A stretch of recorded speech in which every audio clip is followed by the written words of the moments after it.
Breaking చూస్తున్నాం. బాపట్ల జిల్లాలో తీవ్ర విషాదం చోటు చేసుకుంది. బాపట్ల గుంటూరు రోడ్లోని నాగరాజు కాల్వలో ఈతకు వెళ్లిన నలుగురు యువకులు గల్లంతయ్యారు. అయితే గల్లంతైన యువకులు హైదరాబాద్ నగరంలోని కూకట్పల్లికి చెందిన వారిగా గుర్తించారు. బాపట్లలోని సూర్యలంక తీరానికి విహారయాత్రకు వచ్చి సమీపంలోని కాలువలో ఈతకు దిగిన యువకులు కొట్టుకుపోయారు. విషయం తెలుసుకున్న అధికారులు గాలింపు చర్యలు చేపట్టారు. గల్లంతైన వారి పేర్లు సన్నీ, సునీల్, కిరణ్, నందు అని గుర్తించారు. మొత్తం నలుగురు గల్లంతు కాగా అందులో 10 సంవత్సరాల బాలుడితో పాటు 3 యువకులు ఉన్నారు. ఈ ఘటనపై పోలీసులు మృతుల కుటుంబాలకు సమాచారం అందించారు. నలుగురు మృతదేహాల కోసం గజ ఈతగాళ్లతో వెతికిస్తున్నారు. ఘటనా స్థలంలో మృతుల కుటుంబీకులు రోదనలతో మారుమోగిపోయింది. ఈ ఘటనపై పోలీసులు కేసు నమోదు చేసుకుని విచారణ చేస్తున్నారు. దీనిపై మరింత సమాచారం మా గుంటూరు ప్రతినిధి శ్రీనివాస్ అందిస్తారు. శ్రీనివాస్, బాపట్ల తీర ప్రాంతాల్లో ఈ రోజు విషాదం చోటు చేసుకోవడం జరిగింది.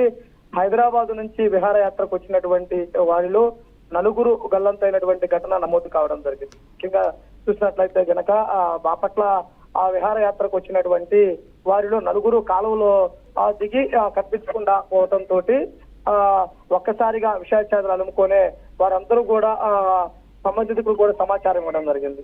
ముఖ్యంగా చూసుకున్నట్లయితే గనక ఇక్కడ ఉన్నటువంటి ఈ ప్రాంతంలో ఏదైతే సముద్ర విహారానికి వచ్చిన తర్వాత వెళ్తూ కూడా ఆ కాలువ ఏదైతే నాగరాజుల కాలువ అనే కాలువలోకి దిగారు. ఒక్కసారిగా గల్లంతు కావడంతో వారందరి కోసం కూడా గాలింపు చర్యలు వేగవంతం చేయడం జరిగింది. అయితే వీరు సరదాగా గడుపుదామని వచ్చి తమ ప్రాణాల మీదకి తీసుకొచ్చుకోవడంతో అందరూ కూడా అల్లాడిపోతున్నటువంటి పరిస్థితి కూడా ఉండడం జరిగింది. ముఖ్యంగా చూసుకున్నట్లయితే కనుక ఆ యువకులే అంతా 6 యువకులే విహారయాత్ర కోసం రావడం జరిగింది. వారిలో నలుగురు గల్లంతయ్యారు. వారిలో ఇద్దరు మృతదేహాలను అయితే కనుక గుర్తించడం జరిగింది. మరో 2 కోసం అయితే కనుక గాలింపు చర్యలు చేపట్టడం జరిగింది. అంటే కొత్త వ్యక్తులు కావడంతో వీరు ఏదైతే విహారయాత్రకు వచ్చారో అందులో వారి మీద అనుభవం లేకపోవటమో ఎంత లోతు ఎంత ఏది అనేది కూడా క్లారిటీ లేకుండా ఉండటంతో ఈ ఘటన చోటు చేసుకున్నటువంటి పరిస్థితి కూడా ఉండడం జరిగింది.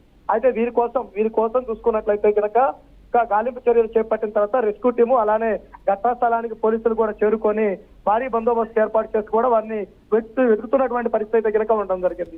ముఖ్యంగా చూసుకుంటే ఇక్కడ ఉన్నటువంటి ఈ ప్రాంతంలో చూసుకున్నట్లయితే కనుక వారి కోసం ప్రత్యేకంగా ఆ బలగాలను ఏర్పాటు చేసి గాలింపు చర్యలు వేగవంతం చేయడం జరిగింది.